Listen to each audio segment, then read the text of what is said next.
So with that, we'll go ahead and get started. Good morning, everybody. Welcome to the third and for now final Thursday morning webinar from Washington Main Street. This one is focused on planning, strategies for moving Main Street forward. And we've been really fortunate to offer this series as the Washington State Main Street Program with support from USDA this month. And most importantly, support from these three fantastic people who are here with us this morning. The first webinar was focused on mindset. How can we shift from crisis to recovery? And had a great conversation with Tripp and Norma. And then last week, we had Tripp back along with Matt Wagner. We talked about the economics. What do Main Streets need to know in terms of trends and opportunities in order to plan? And then that brings us here to the planning piece of this series. We're really excited to talk about this because we know that Main Street is really proactive. That's one of the things that's made you so strong over the last 6 months and last 40 years.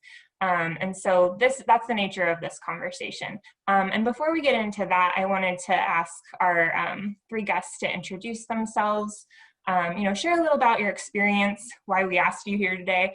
But then, Tripp, you had said a couple of days ago in a conversation with us that with any plan comes an inventory of what you've done. So this is a moment to have a recognition of why we're very proud to be Main Streeters right now. What is it that you've seen from this very amazing network over the last 6 months? So I'll cue you up as Matt, Tripp, and then Norma. Go ahead, Matt.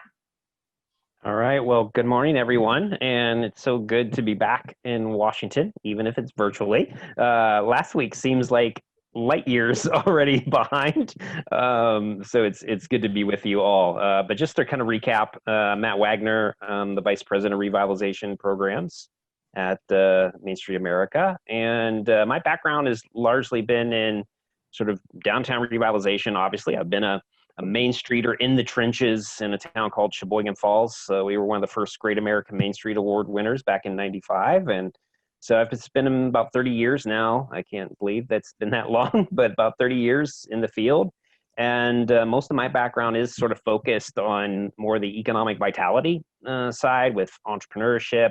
I led real estate at S.C. Johnson that makes like Glade and Windex. So I led our real estate holding companies and came back to the center about 5 years ago. And I think, having watched the evolution over the past 40 years, I think there's this sort of general sort of thread throughout all of those years that within every sort of great transition, whether it's been sort of economic or societal, I think that's what's totally amazing about the folks that are on this call, people in the trenches each and every day, is their ability to be entrepreneurial at the time when it's so needed, to be agile and flexible and be willing to take risk. And what really showed up, and then I'll stop and transition, was you can have sort of that anecdotal evidence of that, and then you can have sort of hard data.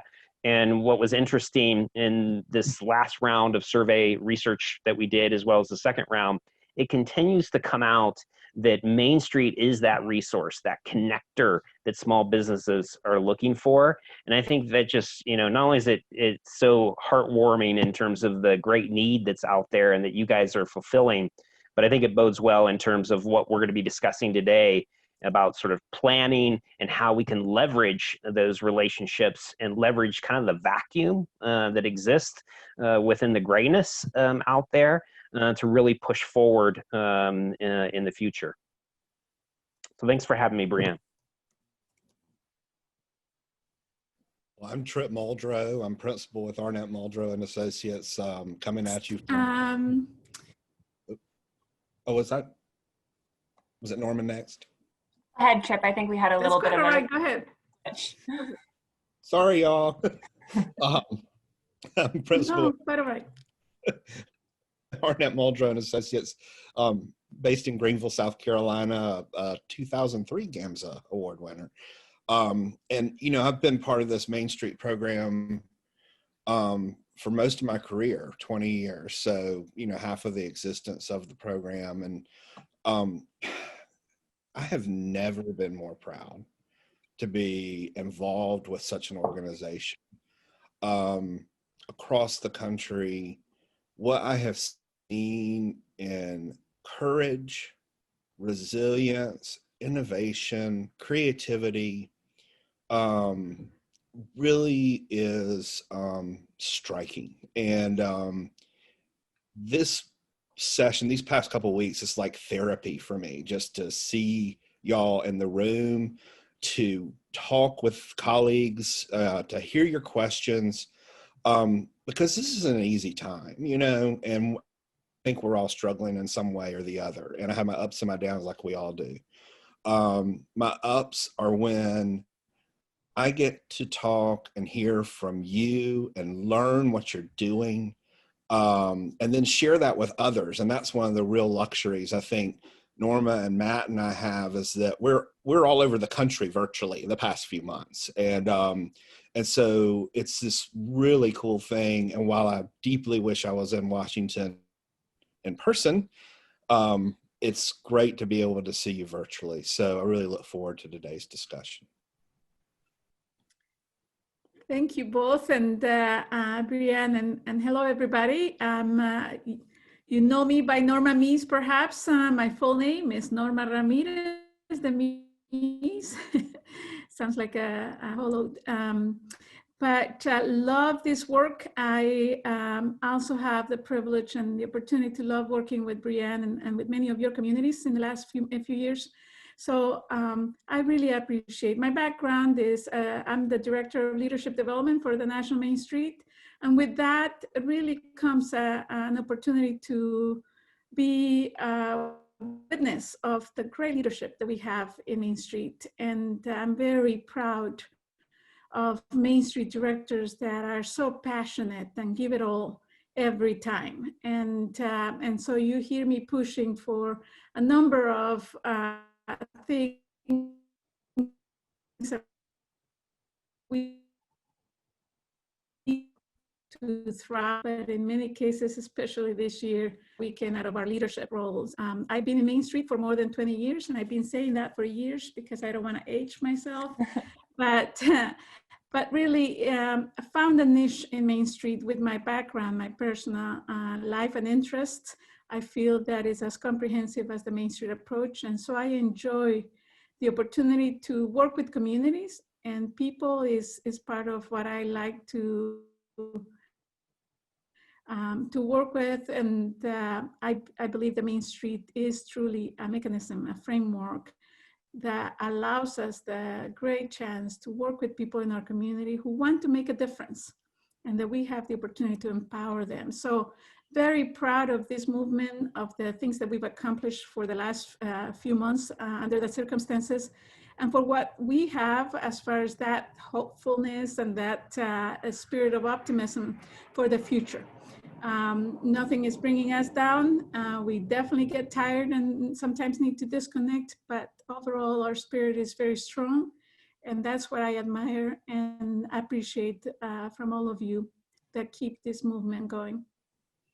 Well, thank you all, the three of you, so much for being with us. And thanks for everybody who's attending today. We truly are incredibly grateful and inspired to be part of this movement. And with that, we wanted to do a quick overview of what the last two webinars went over. Not necessarily in great detail, of course, but we want to say what was a highlight for each of us from one of those. And I'll go ahead and get started by saying that, I think this is actually my colleague John Nell who said, "We are the leaders we need." And that is certainly one of the themes from the mindset discussion, that Main Street has stepped up tremendously. And actually, I know that Matt has some more recent survey information about how small businesses perceive that. That's going to be coming out rather soon.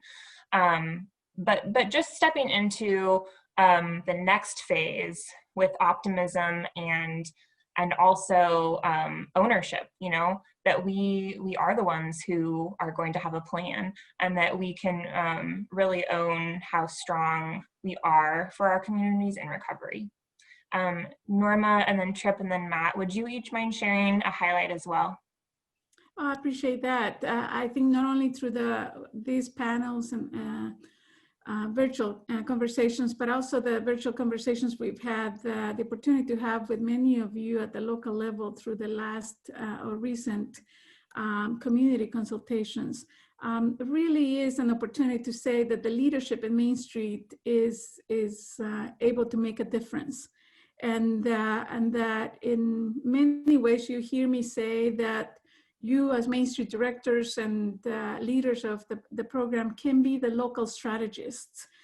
Because when we lead the districts, we really are giving the community a catalytic force to really depend on, so that then the change that we want to implement can be done. And that's what I wanted to say throughout the conversations, brings back that strength of our leadership. I'm very impressed with Main Street directors and the work again that they've done and that you all have embarked in. But also, I am impressed with board chairs that have been right there next to their directors, working together and making sure that the board is continuing to remain active, or trying to get again, just an appreciation for the overall leadership, blessing, and passion. Thank you, Norma.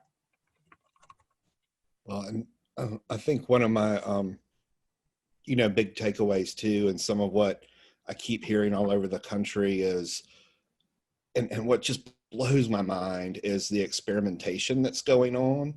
And I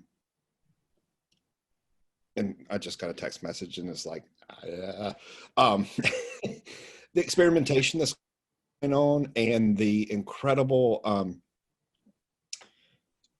way that you've pivoted during this, that shows the nimbleness of an organization like Main Street. And what's happened is the trends that we've been talking about for years, what the last 6 months have done have just completely accelerated everything we've been talking about for a long time. This whole idea of, how long have we been talking about there's not enough parking downtown, and now we're turning parking spaces into dining spaces? It's like, mind blown. And it didn't need 50 public hearings to get it done, And so that is such a cool thing that is happening, is this time, and then the expectation that we don't have to be perfect in what we do. And I think often we feel like, I feel like everything's got to be perfect. And during this time we can experiment. The other piece too, though, is making sure that we're using data to help inform those decisions, so that when we're experimenting, we're saying, okay, that worked or that didn't work based on what happened as a result. And so that ends up being a really cool piece of this. Thank you. All right, to me. So thanks, everyone. I think there were two things, Brianne, that really struck me in our last conversation. One was around the need from kind of like a 4-point approach and kind of from a professional development, that I think our role, at least in the sort of short to mid-term, is there's going to be a lot of pressure, I think, for us to be the leaders relative to the whole economic vitality side of the equation. Whether we're facing, vacancies, or trying to help our small businesses from a pivot perspective, as Trip was mentioning, or dealing with, property owners that are seeking to retool their lease structures or what have you, that there's going to be a higher demand on that. And that's in some cases that might make us feel a little uncomfortable. Maybe that's not an area of our expertise. So the whole realm of like professional development and being able from a mindset to position ourselves to work in that area, I think is going to be one of the that was sort of a big thing that we chatted last week, and I hope that we sort of take home. And the second is really around sort of the grayness of this time.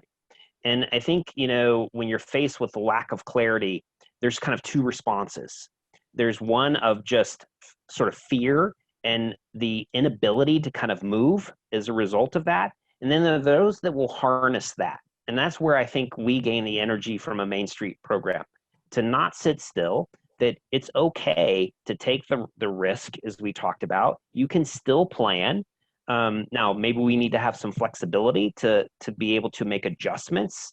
I mean, if anyone opened up the newspapers this week or whatever and saw what Europe is facing right now, I don't think anyone would have imagined that now there's maybe a second wave. And so we have to anticipate that because of the lack of clarity, the plans we put in place may need to be adjusted, but that's okay. I think we have to accept that, but be willing to still move forward with that long-term vision that we've crafted, but maybe sort of base it in small clunks, if you want to call it that, of planning, and recognize it may just be that short-term in nature, but continue to move forward. And I think that's really the key. Yeah, I really appreciate that, Matt. And we're going to start having our work plans termed clunks from here on out. Great. That's what I say when I don't have really a word to describe it. Just make one up. Yeah. But, you know, in terms of planning and Main Street, as you're really leading us into here, Matt, we talk about planning in terms of inputs, strategy, implementation, and outcomes. So let's kind of let that guide the next part of our conversation here. So feel free to jump in at any point. I'll do my best to call, since I know this is a little bit, 3 people is very different than 2, we're finding, but I want to hear from you about where you recommend Main Street leaders look for information to help with their planning. Where are those inputs coming from right now as their first step in moving things forward? Trip, can I ask you to go first there? Yes. You know, I think oftentimes when we look for inputs, we look for that big kind of, I don't know. Look, I'm a planner by training, so when I look for inputs, it's always like, well, let's go to the census, or let's go to this, and let's go to this big database. One of the things that I think, and I've been learning this too, and it's stuff that I kind of knew, and I think we've all been operating on this, but we've never really, I'll speak for myself. I've never really thought of it this way, as the idea of gathering information through interaction and stories and talking to people on a regular basis, and seeing what the recurring themes are in your own community actually is data. That's data. And the more you have, the more you collect, and the more you see things running through the data, the more actually it shifts from qualitative to more quantitative when you do it. And so I think we often rely on the surveys. I love the surveys.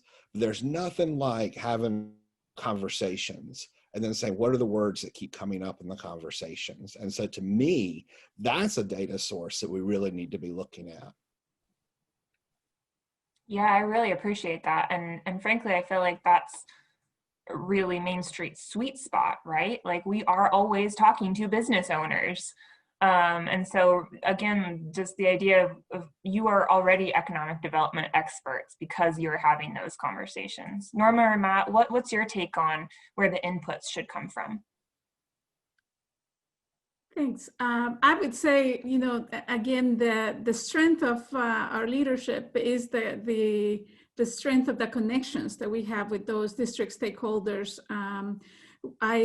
You've heard me talk and refer to Main Street programs as the first responders for the business, the small businesses, the real small businesses in our economy. And truly, if we look at that as a position that allows us the opportunity to really gather those inputs, which is the most important data that we can collect, and then really share it within our leadership base, or, you know, analyze it as we have the opportunities to really look at what's the picture of the needs, but also the strengths.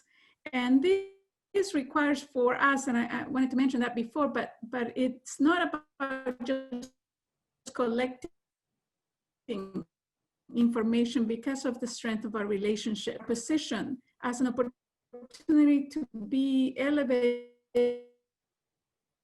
sense of, because we are connectors, because we're conveyors of those inputs, we can then move from the traditional role that we've had as far as project management or organizing projects or events to really push ourselves into the ones that can use this information and then facilitate the strategy and the planning process. So again, the most important input is that is given to us directly by the stakeholders, understanding their needs, their strengths, and the gaps, and then connecting those with potential resources through partnerships that we know we are connected or can bring together as well. So that's definitely an important point, and give yourselves credit when you have that. The only thing is we also need to give ourselves time to put this input into a format that it's allowing us the opportunity to have it for conversations around planning, because sometimes it stays with us saying, oh, I know this, therefore I want to go and do this,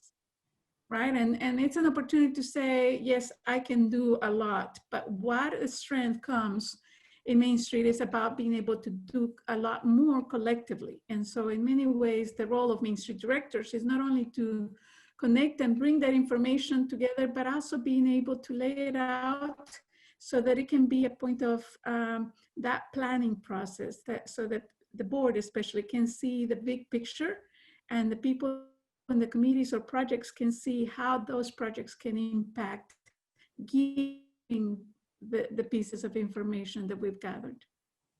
Yeah, thanks, Norma. And you know, that reminds me of something that I think Tripp said last week about, as you're gathering that, as you call it, thin data, that's a great opportunity for volunteers too. That doesn't need to weigh solely on an executive director's shoulders, even though you may very likely have the strongest relationships with the businesses. There's a great role for board and volunteers to play in collecting some of this information. You know, Matt, I want to hear what you have to say on this too, because there is some really good national data from the National Main Street Center, and I'm sure other sources you know about. Are there any that you would recommend folks make sure they do kind of go over and consider with their local lens as they're planning? Yeah, you actually said the key word, Brianne, like sort of the hyper-localness that I think has to be a consideration. First, I want to thank Tripp for bringing up qualitative data. We underestimate the value of what people tell us and the ability to identify themes within that particular sort of that anecdotal part of data collection, okay? On the national level, what I think is important is when you're reading articles or that sort of thing is really 2 points. One, these are probably areas that we should at least better understand, right? Like what's happening with tourism, what's happening with certain retail sectors, what's happening with unemployment, okay? These are all like, this is basically communicating to us, these are factors that are gonna influence how our small businesses are performing, how our downtown is performing, et cetera. However, and this is the big sort of asterisk with it, and this is something that Tripp and I hit on the last week, was that it doesn't mean that that is exactly what's occurring in your own community, okay? It's only signaling that these are important things that you should be looking into, okay? So, for example, 870,000 more unemployment filed for unemployment today, right, over this last week, okay? Another big filing. It's important to understand how is unemployment impacting your particular community, okay? Because, you know, that means that spending is going to be down. It may be that there's a, you know, within your own community, people are sort of saving more, hoarding cash, worrisome about their future, and that's going to impact retail sales data. If that's not what's occurring, then it's just important to understand that, and there may be other factors that are influencing sort of retail sales, what's happening within your downtown, okay? So I think that's really important. There's lots of data out there, but reflect on how that is playing out within your own community, because it could be totally different. I just wanted to add that, Brianne, the opportunity that we have with Main Street and the Main Street approach, actually. And I recommend Main Street directors and board leaders and everybody that can to really use the Main Street approach as a tool to organize data as well. You know, if you look at the economic data, if you look at the data that gives you a sense of where the position of the district is or could be with regards to promotion, if you look at the sense of place that we're all trying to build through in design, but yet what is the consumer level of confidence? And how is that impacting the place? And then, of course, our organizational sustainability. What is just like Matt said, if the employment or unemployment is weak or strong, what are our opportunities with the current efforts? And how do we need to adjust those efforts to consider that people might be experiencing different circumstances, especially this year? And I just wanted to add to, related to this, one of the things I'll be sharing, and I've provided the link to Brianne, I think it'll be out in your resources, is I'm being trained by the Orton Family Foundation as part of Community Heart and Soul. And I have leaked, it's not really leaked, I'm allowed to leak it. It's the volunteer workbook for story gathering in communities and how you use that as data. And so that link will be available to all of you on the, it's pretty thick and it's got a lot of stuff in it, but I would encourage you to read through it. Just pick the things that kind of light y'all up as board members or as communities and say, oh, wow, we ought to do that. I was just sharing with a community this morning on a 10 o'clock call. You know, I think about work we did standing outside of a Piggly Wiggly in Alexander City, Alabama, with big old charts, and we intercepted everyone coming and going, you know, and just said, you know, what do you love about downtown? What do you want to see change? And I mean, in a matter of an hour and a half, we had 150 data points because of what people were saying. And a lot of these people had never been asked that before. So hopefully this guide will be helpful and maybe showing some ideas. One of the things I'm hearing from all three of you is that a lot of the data that is most important right now as we do make decisions is sort of already in our wheelhouse. It's either things that we have access to through national or the types of you know, community data collecting that we've been doing in Main Street for decades, which is really encouraging and empowering, I would say.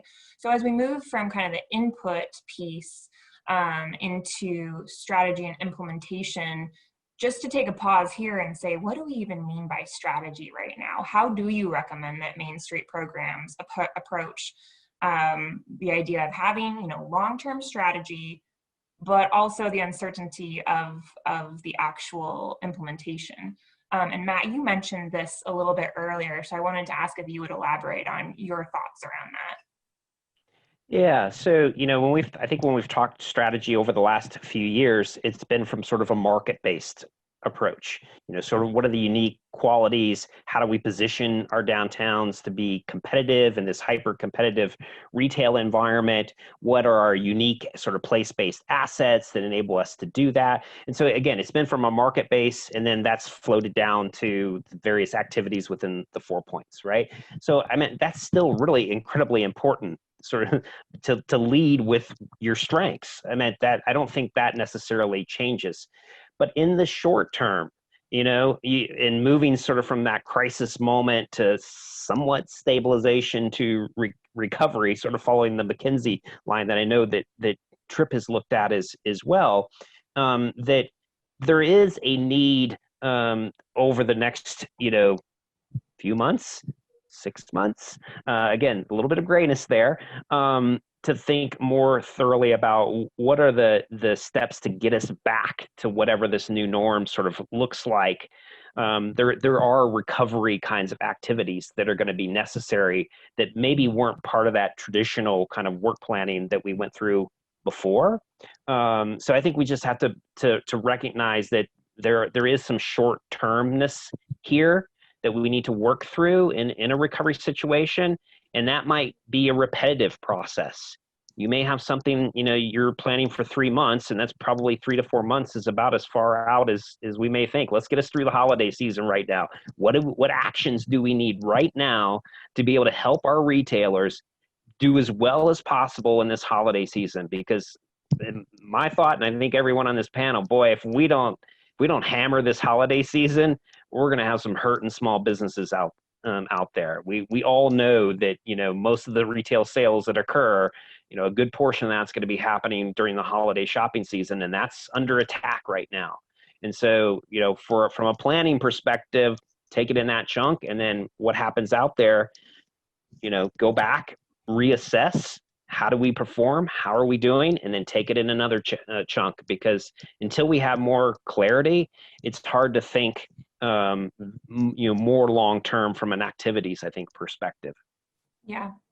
And, you know, Norma, I know one of the things that we talked about a lot in the conversations with communities over the last month or so is this idea of short-term planning. But what I think I at least came to realize from talking with some communities is that some of them actually in this moment have a lot of energy and capacity to do more of like the long-term, who do we want to be as an organization planning, which kind of surprised me. But when I think about it, it's a measure of how sturdy these organizations are, that they could use a moment like this. So I wonder if you would share a little bit about your thoughts around Main Street program being able to do kind of the longer range, who are we planning right now?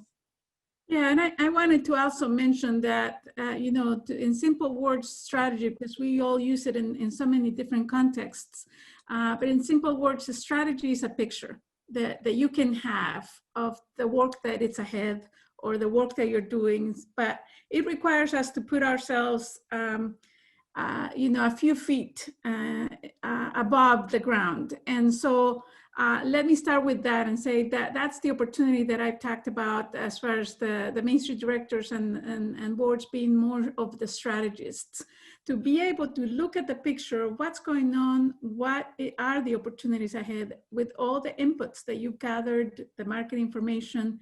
And that's why we're saying more and more in Main Street, we need to really have strategies before we have the project. But ideas tend to projects, and sometimes we don't give ourselves the big picture or the time to have the big picture to come. And so those are the opportunities that we have to really look at our role and to give us a picture of what can be done. But when we look then at strategy might be in the form of short-term planning, an opportunity to really look at the direction, that we need at least to somewhere, like in 3 months, where are we going to be? What do we need to do? And because many of our inputs take a look at saying that retention of our businesses continue to be a strong priority and a struggle. And we know, like Matt said, that the next few months is going to be very crucial for them. Of course, supporting, you know, taking a look at that is important, but also the capturing the consumer.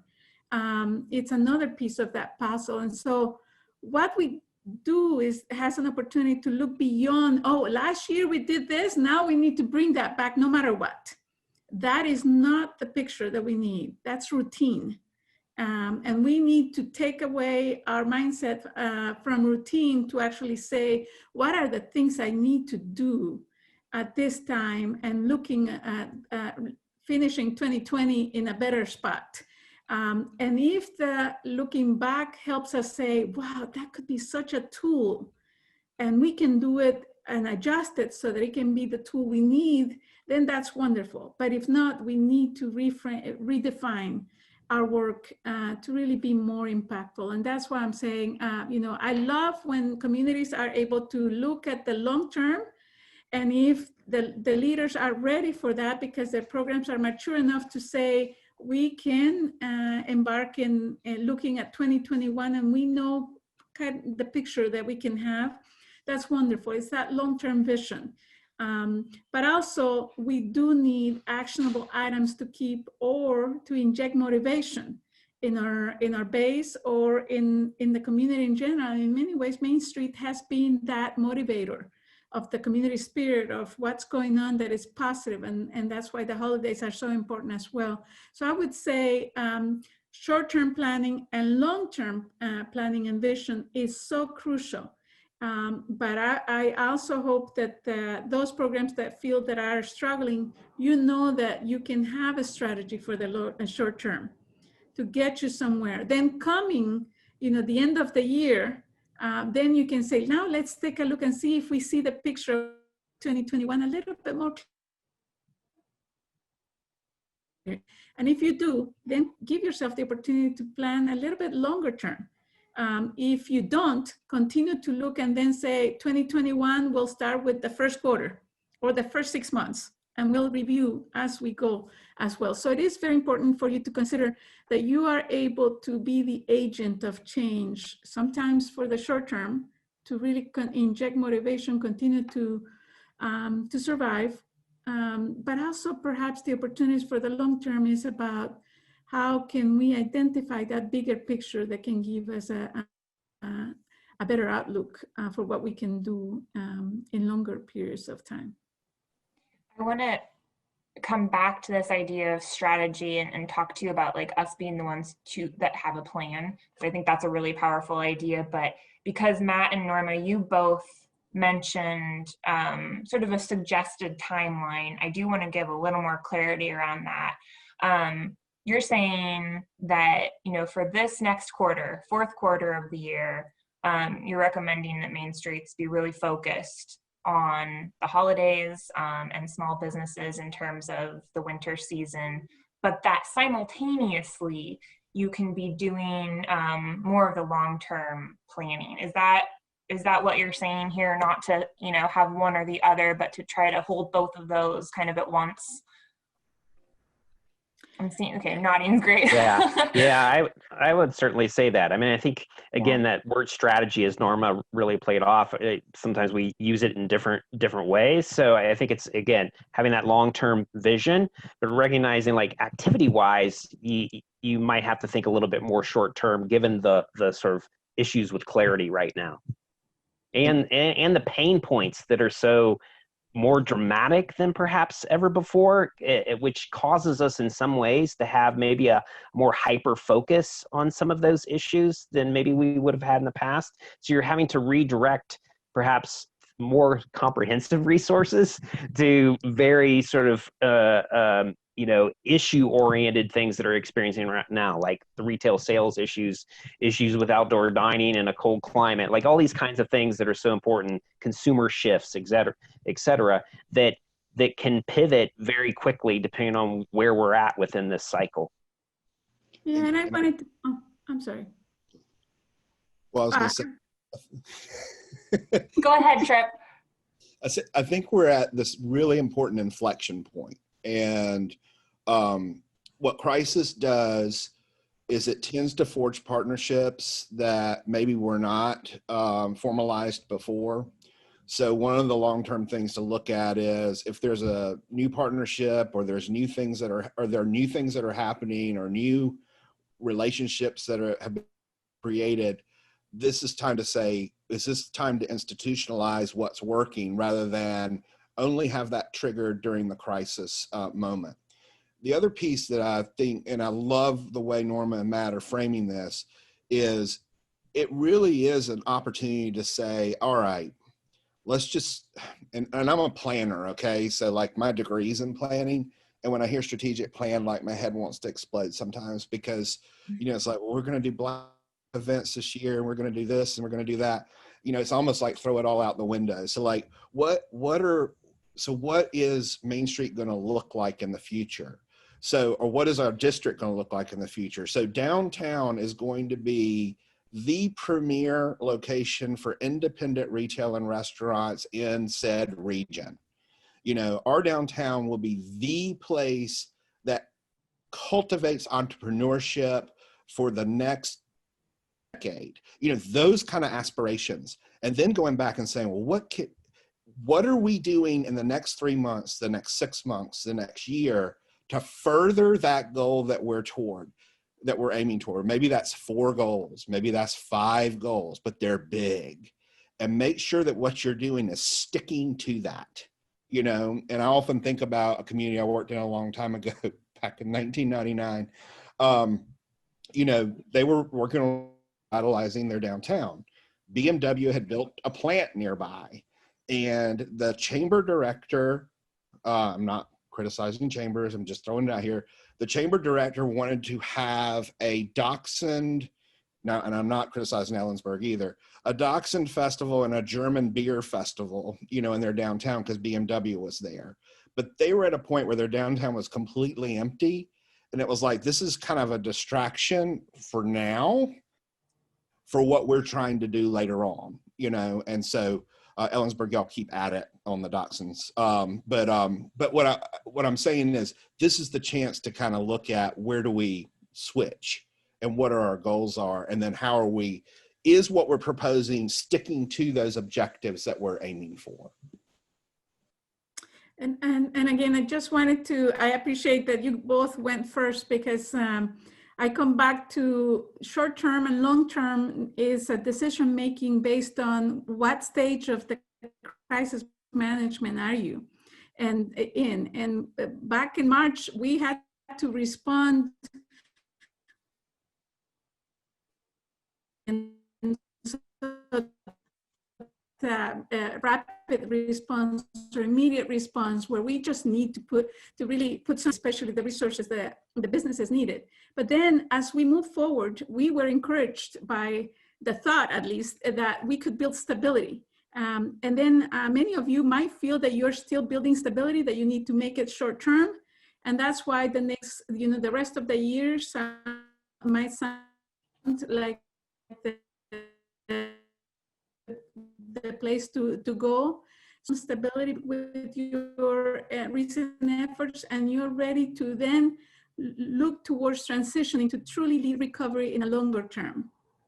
And so that's, again, trying to get back to our work of revitalization, but very conscious of what has happened already. And so that might include the opportunity to say for the rest of the year, we're going to achieve this, but we also have the opportunity to look ahead and make some projections. So again, just take a look at where you are in your stage, especially this year, when we say we haven't had a crisis like this, like this before. And so we're all learning because, again, disaster relief, we know what happens and when floods or fire, we've known what happens on a normal time. But this time, we've been watching and learning. And so use what you've learned to say and determine what might be the best picture to draw for your program in the next few months and the year. Thank you all so much for that.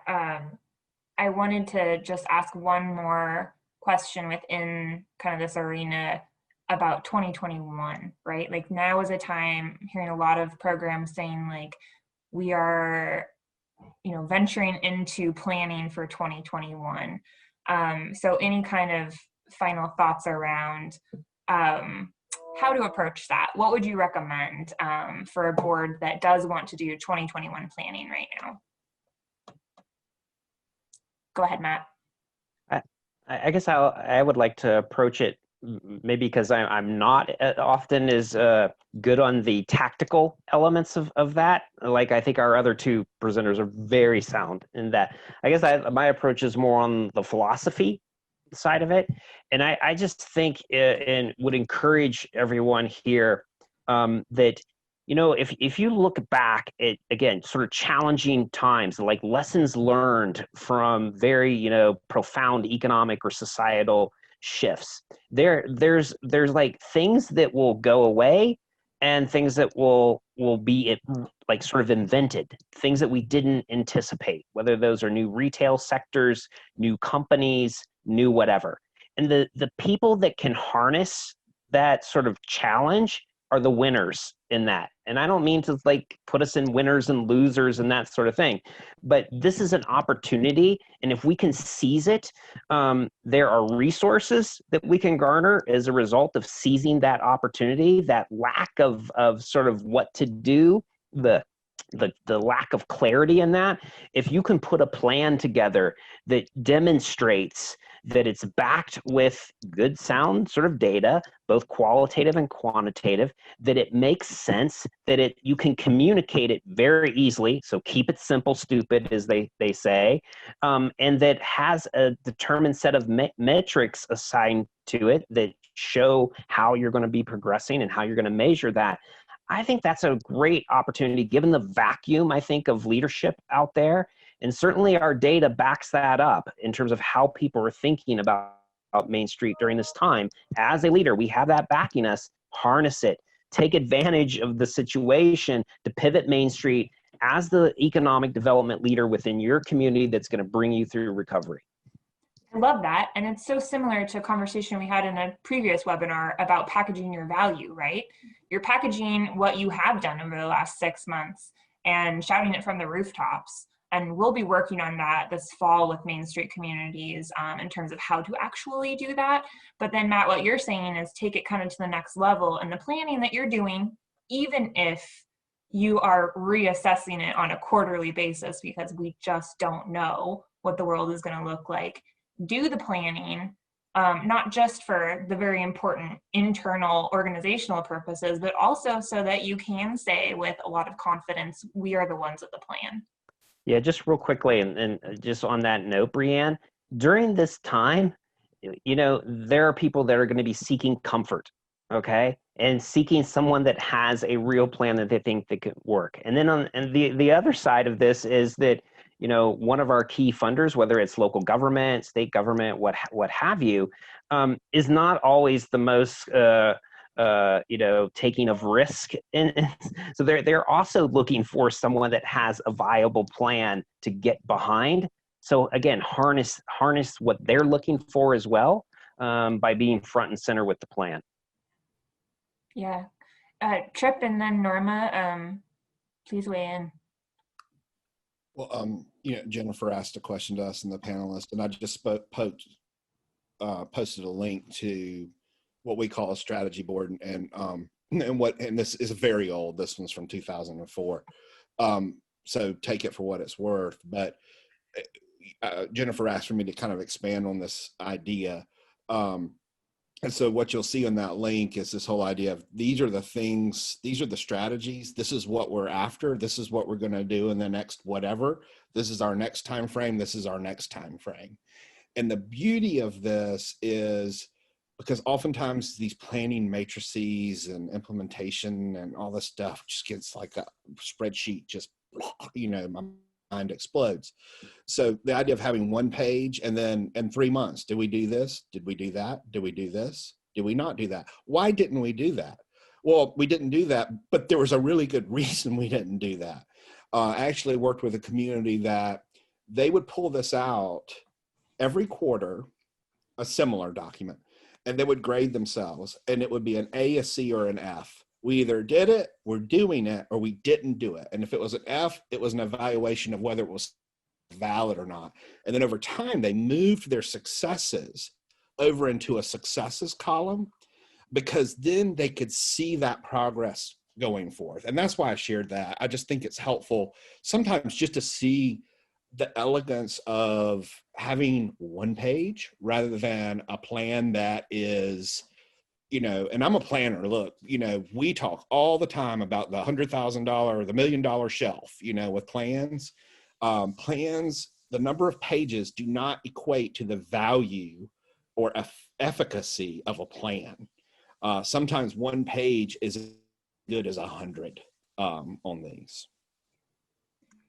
Thank you. And I actually love that concept of, you know, the one-pagers, and you'll see some resources that Brianne will share with you that I'll also, I've been sharing so that you can see more or less the steps that we also recommend. But I want to focus also on the opportunity, going back to the role of strategists.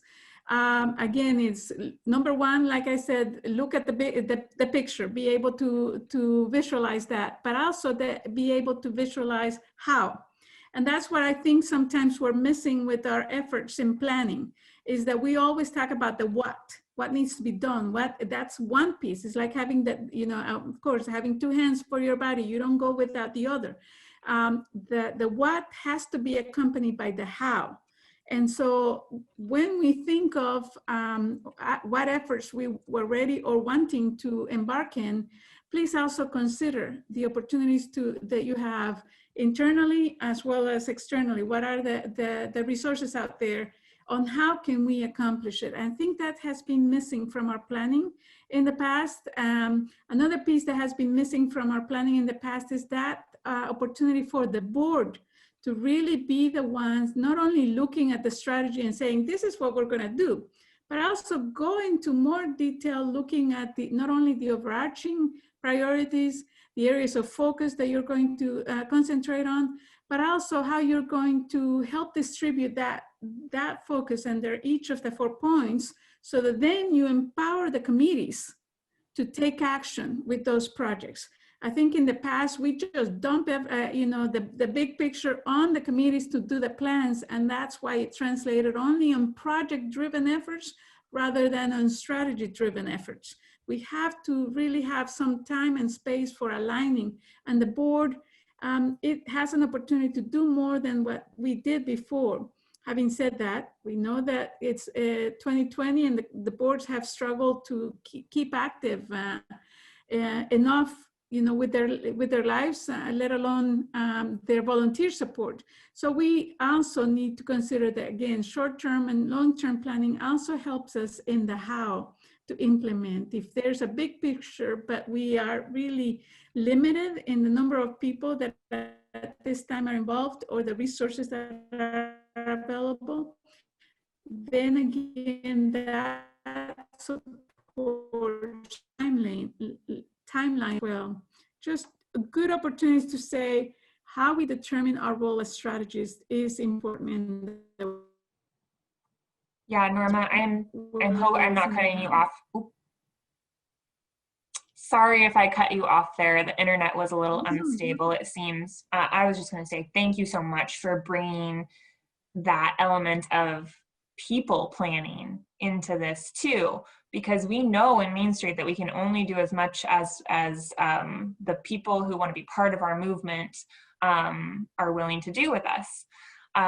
So I think that's a really important thing. Please weigh in on this, any of you. That feels like a really important discussion to have this fall as you are trying to approach 2021, is to say, what is our sort of organizational assessment? What's our leadership look like right now, knowing that it might have taken a big impact over the last 6 months, but never forget the opportunities. I'd love to end on kind of that note of, where do you see the opportunities in bringing people into the movement at this point in time? Trip, I see you nodding. Would you take a first stab at that? I love this. I think the opportunities are incredible right now. What we have, when we look at all the horrible things that are happening, we have people that are looking for ways to be involved, looking for something meaningful to be part of their community. We have changing patterns.